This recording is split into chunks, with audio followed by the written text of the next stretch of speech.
Hey, welcome to Yogi's Garage. We're back with Project Pepper, my 2002 Porsche 911 Carrera Cabriolet.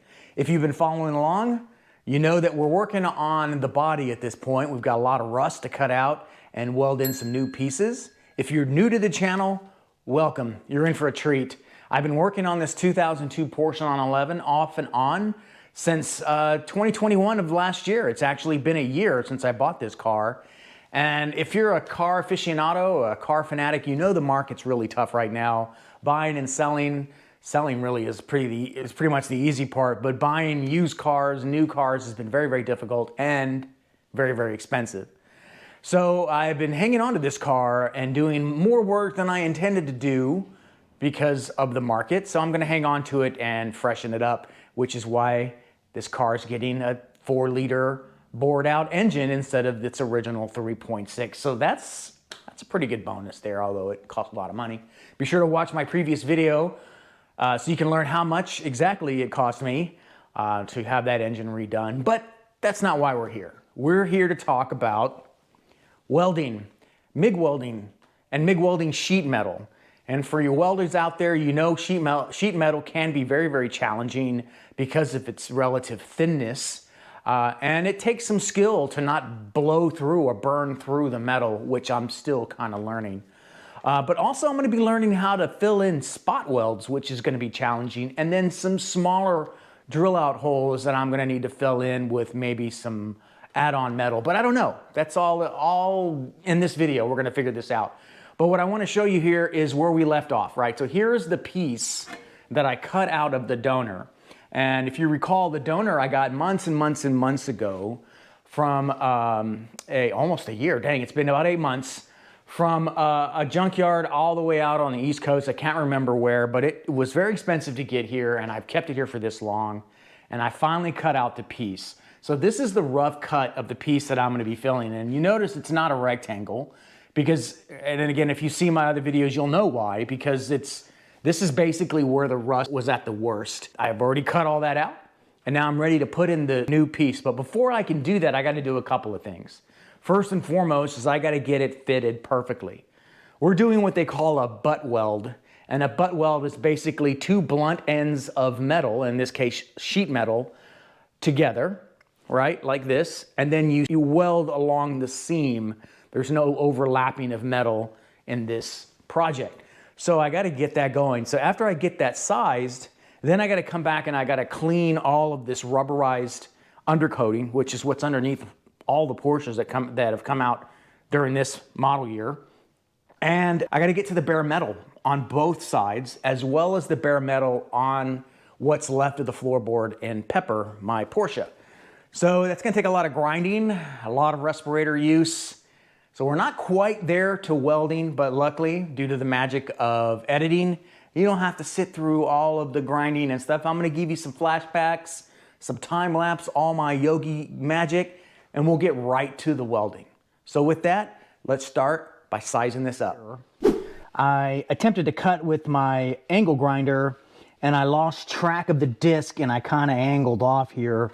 So now I'm gonna come in here and I'm gonna grind off the underside of this, of course, get this nice and clean, and then I'm going to fill in that cut, grind it down, and then cut it properly here. So I think it's great practice. If I can master filling in gaps like that or filling in holes, then I shouldn't have any trouble filling these in once I get to that point in the project.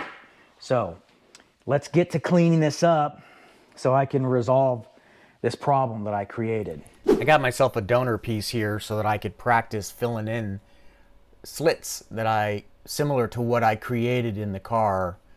I used my angle grinder and just made some cuts. It's pretty straightforward. I'm still working on my technique. I think this is probably only the 3rd time I've actually picked up the welder and used it. And I'm doing real quick single tacks, trying to keep the metal cool at the same time, which is why I'm hesitating, continuing to move the bead down the slit. It's very important that I get into the habit of doing single tack welds in a line, because there's no way I'm going to be able to do a solid bead on a car with such thin sheet metal.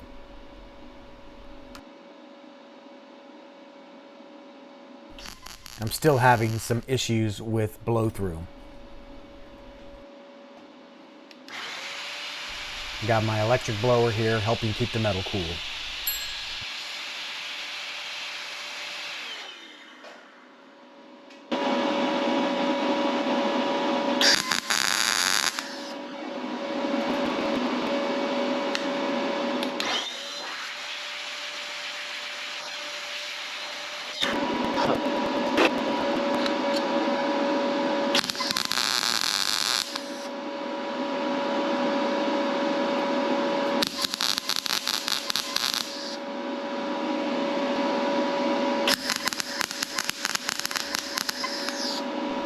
A good rule of thumb when you're MIG welding is the sound that you should expect to hear is something like the sound of cooking bacon. So it should be a crackling, consistent sound. If it sounds more like popcorn or popping sounds, then more than likely your voltage is too low.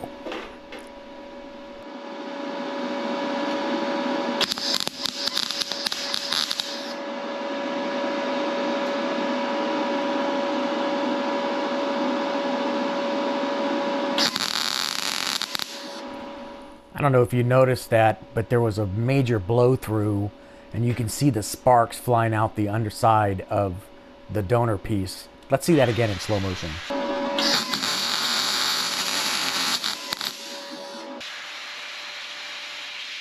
All right, so this is the results of me cutting slits into the test piece and doing some welding. I'm not a welding expert, but I think I progressively got better as I moved from here to here.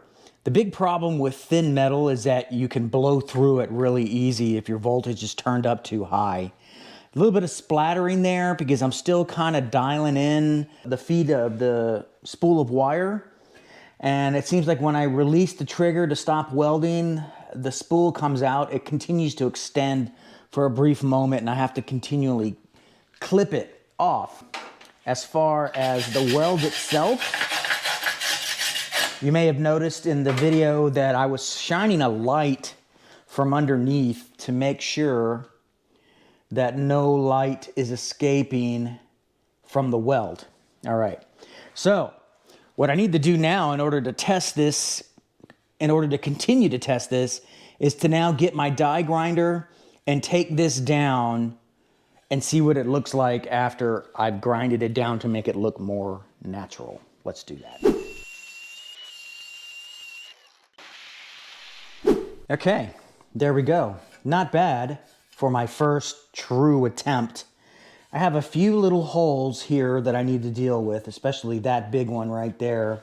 And if you can't see it, let me just put a little light through the bottom and then you can see.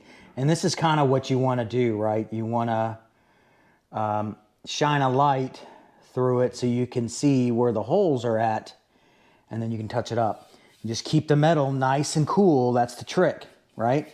So I used a combination of my angle grinder, as you saw in the video, as well as my die grinder. And I switched from a 40 grit to an 80 grit. Both of them are now running 80 grit, and it seems to be doing a much better job than a 40. I think a 40 is just too rough, and it just burns the metal. I'm not sure. But either way, here's what the bottom looks like. So I still have some technique to work on, but check it out. Yeah, so here's the bottom, right? I already ground down some of it, but you can see I didn't get quite enough good burn through on some of my welds. So I need to work on that technique and get better at it. But I'd say that's a pretty good attempt for the first try. So I'm gonna keep working on this, do a couple of more practice runs, and then I'll tackle the Porsche on that cut that I made on the panel. This is the whole point of doing this. It also gives me experience with doing butt welds. So I'm learning a lot. Let's keep it going. Okay, so this may look ugly, and it kind of is. You know, I can shine it up a little bit if it'll make you feel better. But I had to pile on a bunch of weld. I had a pretty good blow through here and a little bit here as well. And it takes quite a bit of time to fix that. But as you can see, these circles are getting better for me. I'm learning how to control the weld and to create a nice, good puddle. So I started here and then kind of worked here and here and here. All the while I'm using my electric blower to blow cool air over the metal to keep it cool, because you want to prevent the heat from transferring too much out from the weld, because that will weaken the metal. So the goal is on the butt welds is to do a series of these dots. This was my very first weld attempt, just to see if I could get the butt weld technique down, and I think I have, and it's just a matter of getting a nice weld through and then letting it cool and just slowly bring the dots together until you have a nice bead. And that's sort of what I'm doing here, and then eventually we'll grind it down. So speaking of grinding it down, let me grind this down and see what it looks like, and I'll show you the final product. All right, and there. So I took a little advice from Chris Fix when he did his welding series, and how to deal with blowout when you're trying to fill a hole, and that is to use copper. Since the welds don't stick to copper, this acts as a great heat absorber, and in fact, this is pretty warm to the touch right now, but you'll see nothing. So I got a couple of scraps of copper and use that as a backing, and look at that. It really worked out well. There's still a little bit of a blowout there, I think. But nevertheless, I can just keep doing this and resolve the issue. So I think I have a working plan on dealing with my mistake that I made yesterday. Okay, I'm ready to get started on repairing that cut there.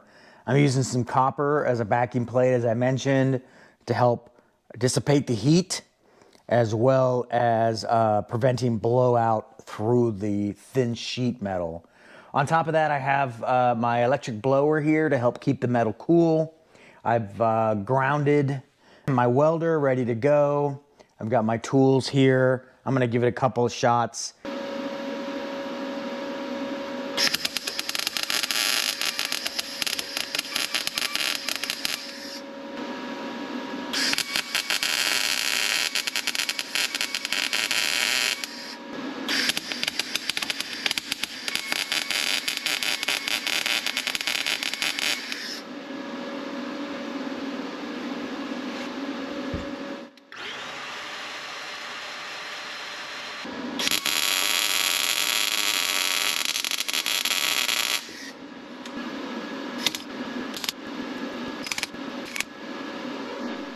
Okay, I know it looks like crap, but hey, I'm a newbie.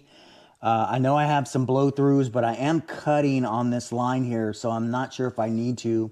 But I have some pinholes here as well, and the way that I saw that is by shining a light in there, and you can see the pinholes. So instead of continuing to pile on weld right there, what I'm gonna do is I'm gonna grind it down and then isolate the pinholes and weld again. But I ran into problems because the thickness of this metal it's very thin. And even at 1.2 millimeters setting on my welder over there, I was still blowing through. So I'm still tweaking it, still dialing in the settings to see what's gonna work. I think I might have it 1.1 setting, but I'm gonna grind this down and see what it looks like. Let's take a look. All right, and there, see, not too bad. Looks pretty good actually, except for the holes that, again, I'm not gonna worry about too much along the cut line.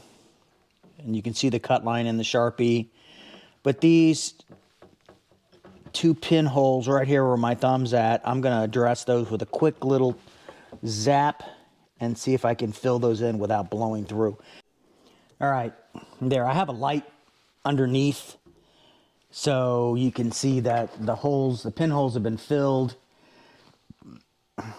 I'm still not too thrilled with the speed of that Yes welder. Something's still not right with it. 1.2 seems to be a really good setting, but I was blowing through too much. So I tried lowering the voltage, and it's not behaving. So I may need to up it again to get it to feed right, but that looks okay. I'm gonna grind that down and see what the final product looks like. And there. See, not too bad. I like the way it turned out. It's a little raised, but hey man, carpet's going on this, Dynamat's going on this, so no one's ever gonna see it. And I'm gonna go clean up the underside and show you what the underside looks like. Okay, so not bad. A little bit of blow through, like I mentioned, but not too heat soaked. You can kind of see the rubberized undercoating here kind of melting back a little bit, but really good. Look at that, nice and strong. It's probably stronger here than it was originally, especially after I cut it. So let me grind this down a little bit and see what it looks like afterwards. All right, so there you go. I ground it down. I didn't make it flush for a couple of reasons. First reason is it's very thin metal. I have to grind and then cool it and grind and cool it, and you can see sort of the rainbowing going on here in the metal. What I'm trying to avoid is warping, but it looks good. There are a couple of pinholes, but like I said, I'm coming up here and I'm cutting right along that line. I'm only welding here because I cut like a dummy at an angle. I wasn't following my cutter. So now I'm gonna cut all of this here and across and give me a nice square angle instead of trying to weld on a curve here. So that's good.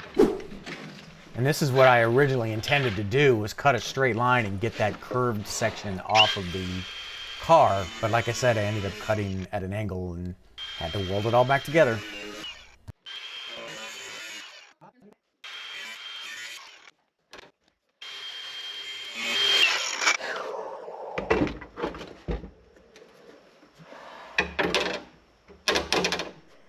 All right, and that's that. This is what I had originally intended before I screwed up and cut downward here, and that's why I welded it. But look, it doesn't even look all that noticeable, and you won't even see it again when you're covering all this up. But this is basically what this was here.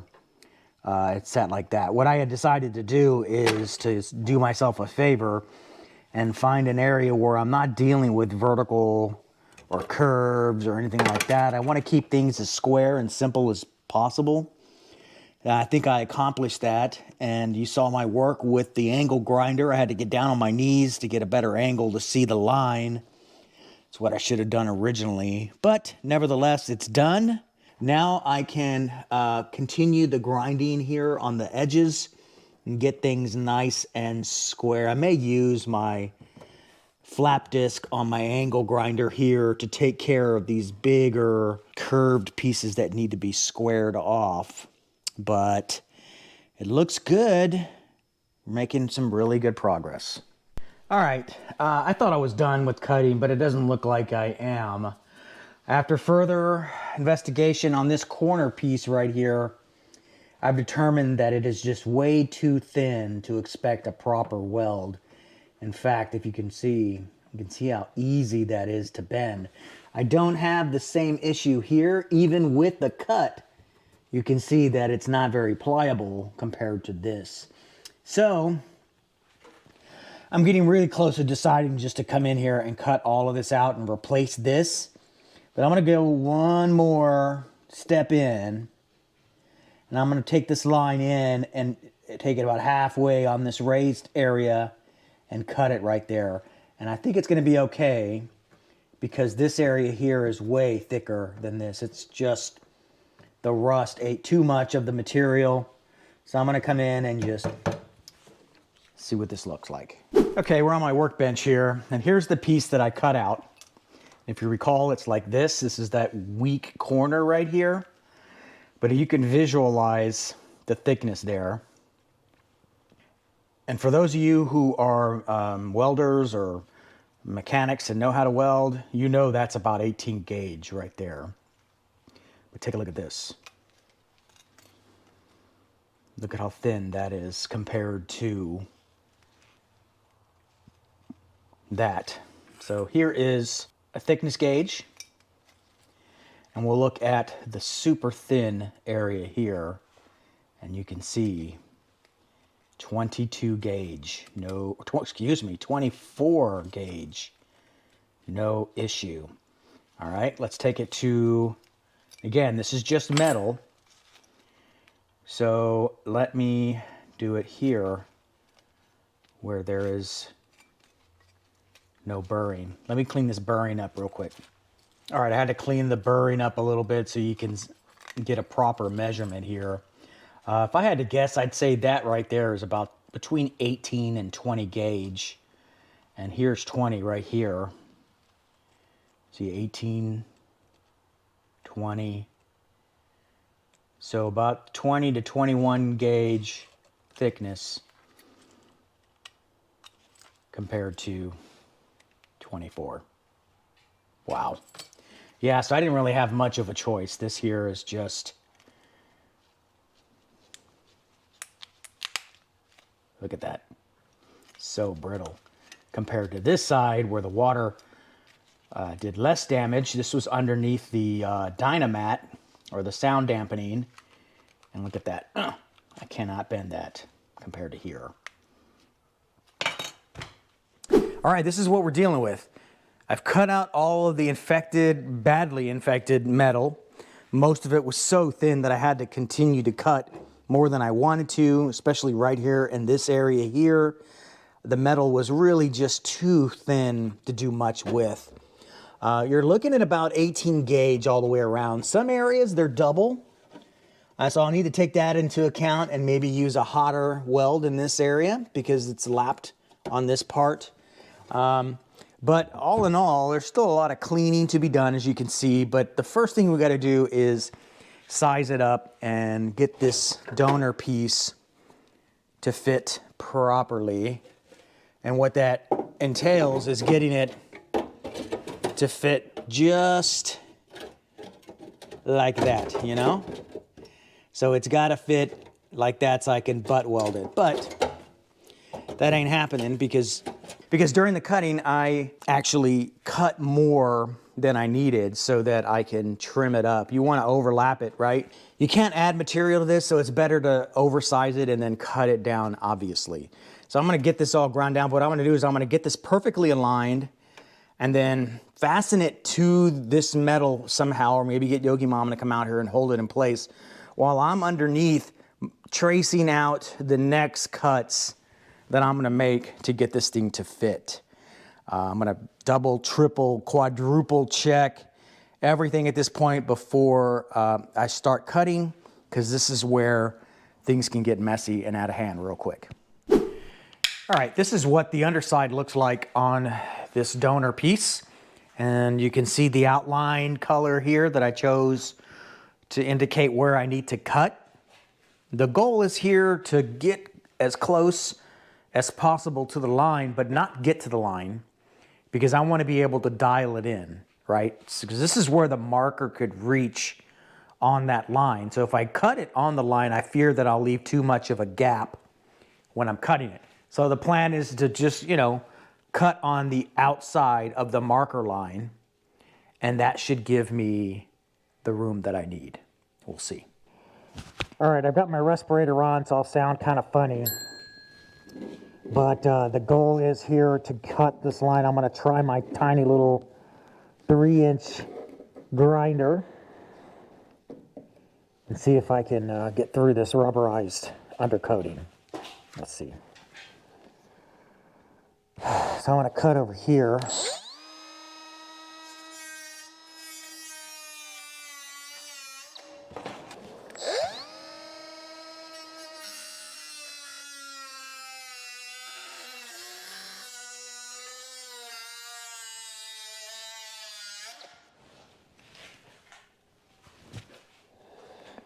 Turn the fan on. That's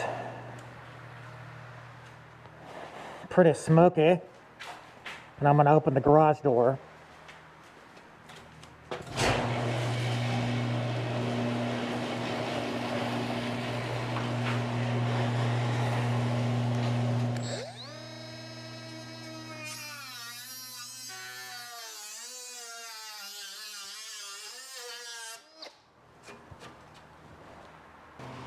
All right, you may notice that I have jeans on now. The sparks were cutting into my legs. Not a big fan of that, so.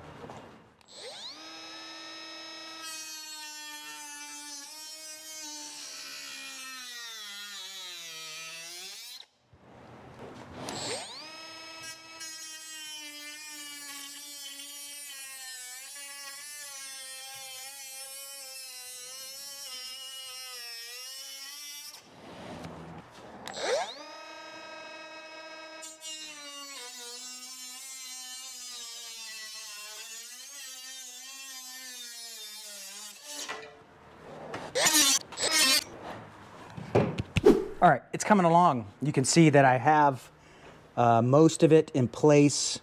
I do have some more trimming to do. I have a magnet here to help me kind of lift it up.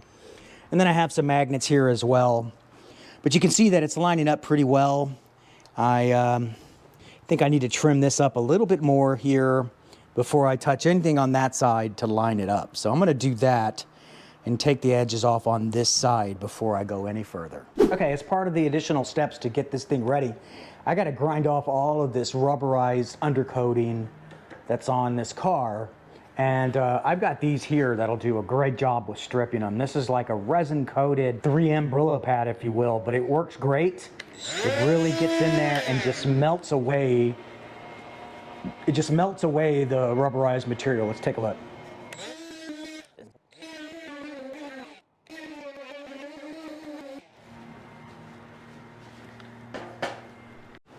All right, I wanted to show you this here.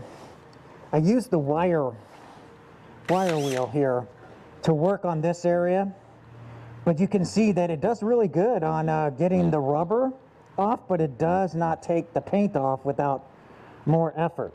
So again, this is why I think overall these purple ones are really good, because you can melt through the rubberized undercoating and then just tear right through the paint.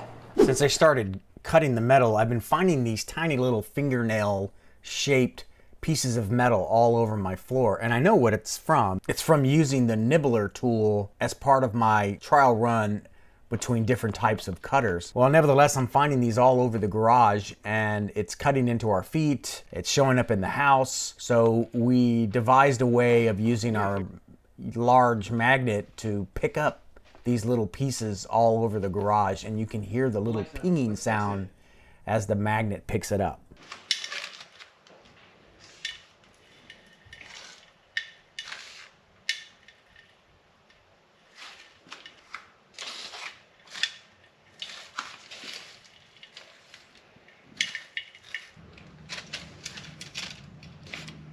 Besides those death staples, you can see there's a ton of ferrous material all over the floor.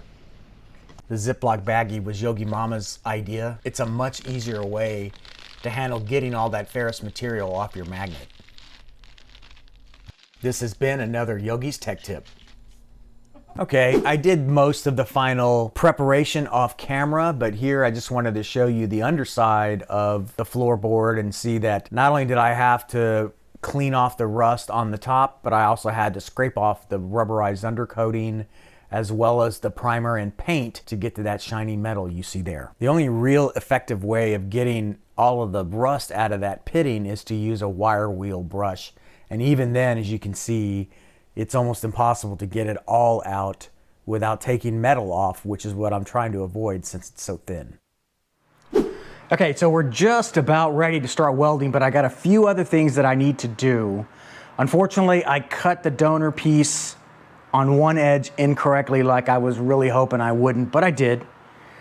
So I need to cut some excess metal off of the donor piece and weld it to the donor piece so that I have a proper gap. Take a look at this. This is the donor piece, and I got a bunch of magnets holding it in place, trying to get proper gapping on my butt welds. And then you come over to here, and you're looking at about 4.5 to 5 millimeter gap. Guess what my gap was when I needed to cut excess metal? 5 millimeters was the gap. So what I'm gonna have to do here is I'm gonna have to cut the donor piece larger, weld it to the donor, and then cut it back down to size. That's really the only way to do it in order to avoid this huge gap. and I want to do it right, so this is what I got to do. I'm sure other people will just slap some lap pieces of metal, weld it down, and be done with it, but I don't want to do that. So if I don't keep this car, and if the future owner is watching this, hi, and this is what I'm doing for the car. So hopefully you'll appreciate it. And this is the area, you can see the pink line where I should have cut it. I didn't cut it there because it was really close to the bolt, but I should have done it anyway. So nevertheless, I'm gonna cut it further out, probably to where this hump is. So I'll have a nice half-inch strip of metal. Let's see if I can fix this. Whew. All right, and there. So it's, oh man, not another thing. You know, like cars, they like to fall apart when they're not being used. Okay, so I've got a bigger chunk here, you can see, straight out of that other donor piece. So I'm gonna pull this out, and then I'm gonna weld it right back onto the donor piece, and then cut it into size, because everything else looks good. All right, so here's the donor piece. And I think I've challenged myself enough with this jigsaw puzzle piece here, trying to get it to fit. So I'm gonna do myself a favor here, and this is the piece that I'm gonna add, and you can see the line up here. It's right about there, and there's the gap. There's a gap right there. So I drew a horizontal black line there, so I'm gonna set it up that way, and then I'm gonna cut that angle piece off and then weld it in as a separate piece, because everything else seems to line up right except for that. So I think if I can cut that off and then slide it over and line it up with that piece, I think I can get it to look pretty good. The other challenge is that these are two pieces of sheet metal together. So this needs to be re-spot welded, and you can see that the spot welds, you know, are here and here, but there's also a weld here, a normal bead weld. So I'm not sure how I'm gonna do it. I may just come in here and weld them together here on the end. I've never done that. It's worth a try, and then grind it square. We'll see. Otherwise, I can always take it off and then spot weld it later. What I'm trying to avoid here, folks, is that I don't want to get moisture in between these two layers, because then all this work that I'm doing here is pointless, because it's just going to come back. All right, so again, this is the piece. This is how it lines up. So I'm going to cut that, because really I only need up to the pink mark. Then I'll cut it and then re-weld the angle piece on like that, like an appendage, and then I'll grind it. I think that's gonna work out great.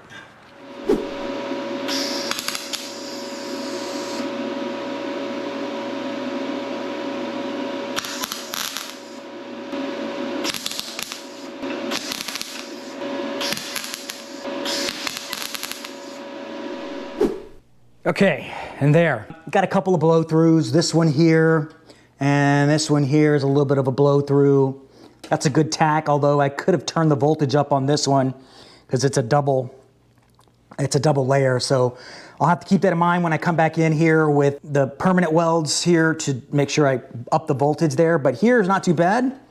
I was real quick, as you saw, just tap, tap. Got the voltage down real low, so it sounded a little crackly, not like popcorn. Mainly because I needed to make sure I didn't warp this thing. And I did a little bit here, because this metal's really thin. So again, you gotta be really, really careful. It's almost impossible to not burn through. I hate to say it, but it is what it is.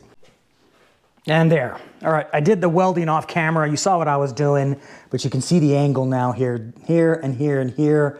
I tacked it in. I am gonna come back on this side and tack in the other piece. All right, I'm gonna use this piece right here. I'm gonna stick it in right there, and then I'm gonna come in on this side and tack weld it in, because I wanna keep, you know, everything as original as possible. I don't want it to look crappy, even though it probably will, but hey, it's rust. And there. All right, I did the whole thing on this side because I obviously don't wanna have to come back under the car and have to weld that angle in because it's up in the well where the drive shaft is and all the plumbing. In this case, it's not the drive shaft because there is no all-wheel drive, but nevertheless, that's where all the stuff is. And I need to not have to get in there and do it later on. So that's that. But I also went in and did some of the welds on the back end too. I don't think there's any reason why you can't weld on one side or the other, but we'll see. Now what I want to show you here is how the metal will warp, and you'll have to deal with that at some point. And typically you'll use a fender or a body and fender kit with some lightweight hammers and some other pucks and things that you use on the back end as reinforcement as you hammer it into shape. And that's what I think I'm gonna do here. But I think overall, I think it looks really good. You know, I didn't use the wire wheel here on this side. That's why the welds aren't all shiny. They're still kind of sooty. But again, I got everything in there now, and I think I'm gonna take care of that little gap there next. And there. All right, not too bad. I mean, it's not perfect, but this part here is gonna get cut off, and it's such a small area. When I hit this area with a weld over this, it's gonna end up becoming one solid bead. So I just needed the backing there to help fill in that area with material. And I gotta tell you, as I'm doing more and more welding, I'm getting more and more confident, and I'm quite pleased with how that turned out. I mean, hey, I've got about 2 or 3 hours worth of welding under my belt now. Not too bad. Yes, I know there are gaps. I'm gonna grind that down and see what it takes to fill that in, or I may just hit it with a seam sealer. I'm not sure. Let me know in the comments below what you think. All right, so Yogi Mama and I did it again, and we traced it. And I used a Sharpie, which is awfully thick. So I'm gonna come in way on the outside here to make sure I have enough meat. But the fitment's a little weird right now because of there's some welds here that are kind of blocking getting this thing flush. But I can grind that down and resolve that. I'm gonna go ahead and do my cutting and start doing some rough fitment yet again. For those of you who do this on a daily basis, I sure hope you use ear protection. I'm sure you do, but I've seen some old timers out there that don't use ear protection, and they don't use face masks, and I've seen them actually weld with just their gloves, or no gloves even. What do you think about that? Yeah, I'm not too fond of electricity, so I don't think I'm gonna be doing that. But as I get more and more confident, I'm sure I'll cut corners and then I'll regret it when I electrocute myself. Isn't that what everybody does? Okay, so straight line outside. Gonna get my mask on. I hate metal in my nose. It smells funny. Oh, and wear gloves, because the sparks are kind of hot. In case you didn't know that.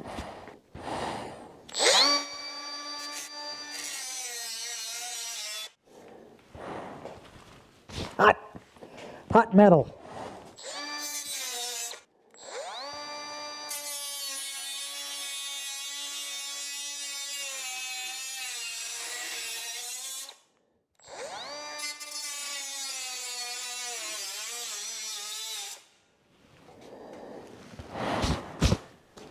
I always pat myself down just in case I've caught on fire.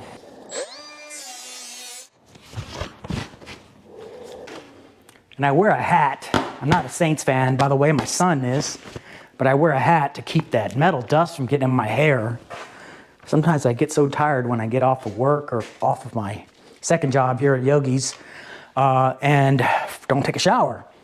And then I wake up with black stuff on my pillowcase.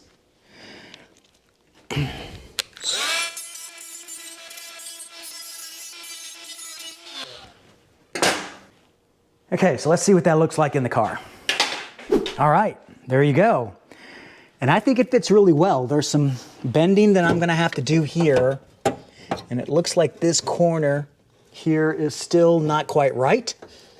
And I may have a gap that I'm gonna have to deal with like I did here. No big deal, I know how to do that now, and I can do that in the car once this is in place, because I needed to get the majority of it tacked in. So, looks good. Got to square it up a little bit more, and then I think we're ready. Man, we're getting so close. All All right, no, I'm not getting ready to paint my car. I'm getting ready to weld in my car, and I'm taking as many precautions as I can. So clearly I gotta put a welding blanket up here, and I gotta pull it up a little bit because I wanna make sure all of the rubber and what have you is covered. And then I'm gonna cover my windshield on the other side too, because you don't want any of those metal sparks or anything touching glass because it will crack. And then underneath I've got another welding blanket that's covering all the plumbing down there, so I don't need to worry about it all melting or anything, so we're good there. Some towels here to cover up the cabling. Shifter, I already said I'm replacing that, but it's a good way of holding it in place. Hand lever, same thing on the e-brake. And then all of this is covering my convertible top, because after all the work that I've done on this convertible top to get it to work, the last thing I want is a big old hole in my top when I pull it up because I didn't cover it when I'm welding. So, making progress. I think I got everything I need to get started. I'll probably train the welder. I might bring it over here and do it from here. So yeah, that's where I'm at. We're getting close. All right, and there. So I've got a large chunk of the hood of the car covered as well. Yes, it's probably overkill, but hey, it's better to be safe than sorry, right? And I've got some extra towels layering that area where I think if there is gonna be some flying embers here, it's gonna land in that area. So I need 2 layers of material there to give that thing enough time to cool down. And of course, I have a fire extinguisher ready to go right there. I'm dragging my feet. I don't know if you noticed that. I'm going really, really slow. And that's how I usually operate, right? I can't afford to make any more mistakes in this car. Literally can't afford it. And then, you know, I don't want to cut any corners in this, right? So it's important to me to do this right way, but also it's important to me to be safe, and it's important to protect the car because I don't want yet another thing I have to fix on this car. So let's get to welding, man. Let's do it. Okay, this is what we're working on. I'm more or less satisfied with the cut on this. I probably should have done myself a favor and done just a rectangle.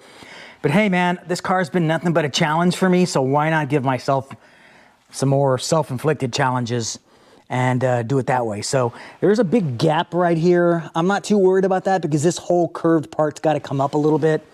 But I'm maybe gonna have to do the same thing like I did here and add a little filler just to get it to go all together. And for those of you who are not familiar with welding, floor pans, it's very thin sheet metal. I intend on grinding down the welds and making it look as OEM as possible, but I'm not gonna be fooling anybody because I'll be telling them what the work that I'm gonna be doing, but I want it to look good if anybody ever has to pull this floorboard up. So I'm gonna make sure this whole thing looks good once I'm done. So I've got everything set up. I've got my wire cutters, my wire brush is back there. I also got my compressed air, my little electric compressed air blower to help keep the metal cool as I'm welding. And then I've got my welder set up right here. This is a MIG 205 DS from Yes Welder. This is not a Yes Welder endorsement or advertisement. I enjoy the product, but I'm not a paid sponsor or anything, so that's about all I'm gonna say about that. But it's a really good tool. It does MIG, it does lift TIG, and it does stick welding as well. And I'm doing a CO2 argon mix of gas here. And I'm also gonna put on my leathers there, that orange thing back there, because I'm gonna be really in the thick of it here, really inside of this enclosed area. So sparks and pieces of metal are gonna come flying up maybe or down, and they may land on the back of my head, they may land on my arms. So I'm gonna be extra precautious when it comes to that. Now, as far as underneath, this is what it looks like. So although there's not much to look at, you can see that I have another welding blanket here and it's clamped into place, and I have it rolled over all of the piping. So the piping is basically holding everything up, and then I'm clamping it into place so that any of the sparks and stuff will fall into the blanket harmlessly without hurting me or the car. And as I mentioned earlier, the car is completely covered, especially my convertible top, because that guy there, I absolutely do not want any holes in that thing. The other side of me, I'm gonna drape a cloth or a fabric over this piece of glass. My windshield, I've already showed you that, is already covered. I just don't want any sparks to land here on the door, especially on my airbag. So I'll be covering that all up as well. And I have this dingy old white towel to cover my door sill here with all the cabling. So we're completely covered, fireproof, somewhat fireproof. Got a fire extinguisher for that. We're good to go. So, let's get started.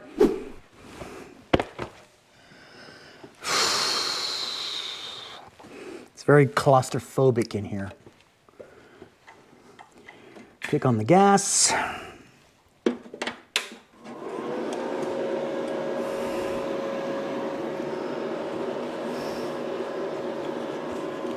And I always typically check my thickness to make sure that nothing's changed on the welder.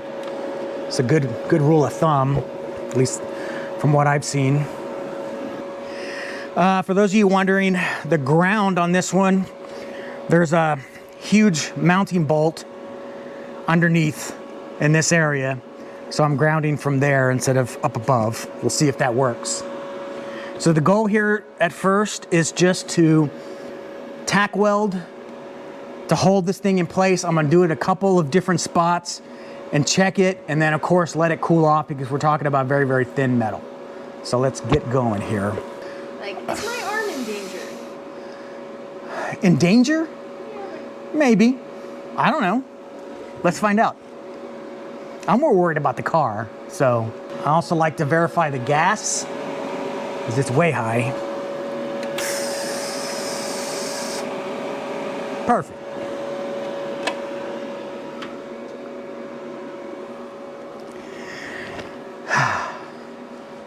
Here we go, man. I'm scared. Okay.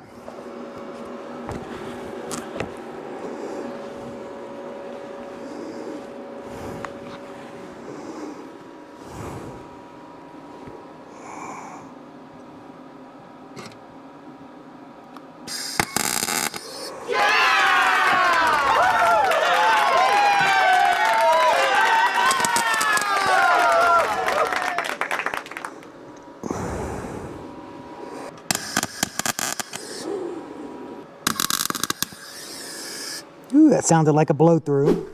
Phew, that's fun. It gets really hot. I'm glad I cranked the air conditioner down in here. Really good spot welds, or tack welds, I should say. And then some really bad blow throughs. Here's another one right there. And a big one right there. Really thin paper metal here. But I have a good weld to build off of, so I have to, you know, I can just kind of bead it that way, creep it that way, I hope. And same way here, but nice good tacks, another blowout or blow through. I'm gonna come from underneath here and shape all this up with a couple of hammers, or a hammer and the fender kit that I have, and clean some of this up as well. But yeah, looks good. Really good. All right, so the welding's going okay. I'm getting better. So that's good. And I'm distributing the heat as best I can. I'll do a couple of welds over here, and then I'll come over here, and then keep going. So I've got some blowouts on the thin metal right here. I'm not sure how I'm gonna handle that. Some there, but some good ones here. And what I'm finding out is if I can just carry the bead over, I can overcome some of these gaps, I think. Just weld from the bead and drag it over and then stop and just keep doing that until it fills in so I can avoid some of these blowouts. But see, here's an example. So I started here, got a good little tack weld, and then I brought it in and brought it together here. But for those of you wondering, man, I wonder if this is going to be able to support the weight of a passenger. This is just tack welds, and it's pretty solid. So once it's all the way in, it's going to be even better. And then keep in mind, of course, the riser or the actual seat mounts to goes on top of this, where you see these spot welds. So this is just the bottom, and then there's another layer. I got a lot to do here, a lot to keep doing.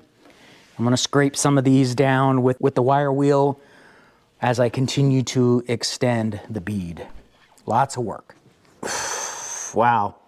Okay, I think this is a good place to stop. We are at a really good... Hey, Yogi. Yeah. Helmet. Oh, sorry. Whew, trying to, protect the face. All right, this is a good place to stop. I really appreciate you guys sticking around to the end of the video. If you're new to the channel, I really hope you enjoyed it. And if you liked it, be sure to subscribe. Hit the thumbs up, hit the thumbs down, leave a comment, engage with me. I can't wait to see you guys in the next video, because that's when I'm gonna really give you a nice artistic view of the welding process. So be sure to stick around for that, and we'll see you next time on Yogi's Garage. Making the microphone dead. Don't step to me, newbie. I could truly be moody. I could have played the fucking Grinch in the movies. I've been a part-time shadow cat. Part-time, that is not a guy that I would ever want to try to battle rap. Snap, crackle,